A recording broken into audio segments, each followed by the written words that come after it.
دیکھی مجھے بڑا افسوس ہوا، وہ کہتی ہیں میری ساس جو ہیں وہ بہت ہی بد اخلاق ہیں، مجھے ماں باپ کی گالیاں دیتی ہیں۔ اگر میں ناراض ہو کے ان سے کنارہ کشی اختیار کرتی ہوں اور ان کے کام نہ کروں تو کیا میں گناہ گار ہوں گی؟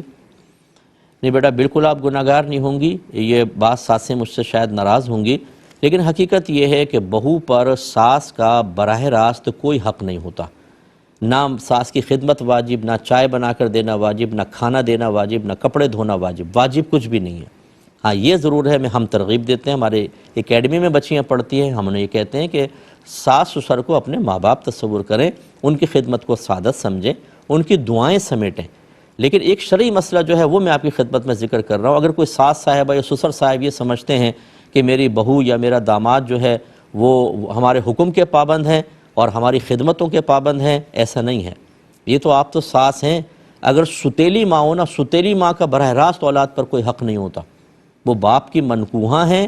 اس اعتبار سے بچے ادب احترام کریں، ایک الگ بات ہے ان کا حق ادا کرنے کی کوشش کریں، نا ستیلی ماں کا براہ راست حق نہیں ہوتا تو یہ تو ساس ہیں۔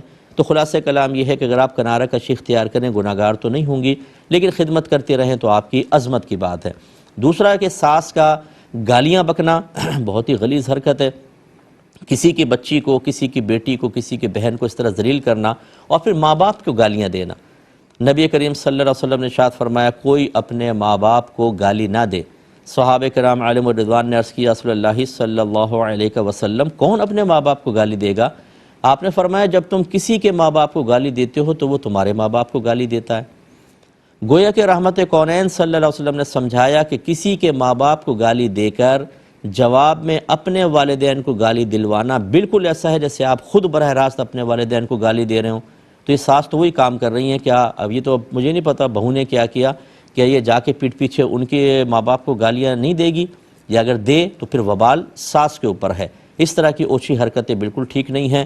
اگر اللہ نے آپ کو کوئی مقام مرتبہ دیا ہے، اگر آپ اس کا مس یوز کرتے ہیں، اگر اپنے ماتحت پہ ظلم کرتے ہیں تو یاد رکھیں کلکم راعٍ وکلکم مسئول عن رعیتہ۔ آپ کے نبی نے فرمایا تم میں سے ہر شخص نگہبان ہے، تم سے تمہاری رعایا کے بارے میں بروز قیامت کوسچن ہوگا۔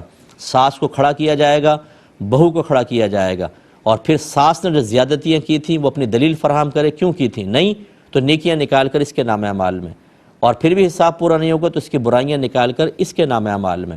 اور بہویں بھی ہوشیار رہیں، وہ نہیں کہ اپنے کالر سیدھے کر رہی ہیں اس وقت بیٹھ کر۔ اگر آپ نے ساس کے ساتھ نامناسب اور غیر ضروری منفی رویہ اختیار کیا تو پھر آپ کی نیکیاں نکال کے ساس کے نام اعمال میں ڈالی جائیں گی، اور حساب پورا نہیں ہوگا تو ان کی برائیاں نکال کر آپ کے نام اعمال میں ڈالی جائیں گی۔ تو اس میں بچوں کو کردار ادا کرنا چاہیے۔ اور یہ جو میں ہمیشہ کہتا ہوں پھر دہرا دیتا ہوں، خدا را علم دین سیکھیں۔ آپ علم دین نہیں سیکھیں گے، آپ کے گھروں میں اتنے بڑے بڑے گناہ کبیرہ ہوتے رہیں گے، اور اس کا وبال گھر کے سرپرستوں پر ہوتا ہے، شوہر پہ سب سے زیادہ، پھر بیوی کے اوپر۔ ان دونوں کو پکڑ ہوگی، اولاد کے اندر جتنے برائیاں سرایت کریں گی، چونکہ ان کے نہ سمجھانے کی بنا پر ہے اس لیے گرفت ہوگی۔ تو اس لیے کوشش کریں کہ ایسا نہ کریں۔ اب چونکہ پروگرام کے وقت تقریباً ہمارا ختم ہو رہا ہے تو میں گزارش کرتا ہوں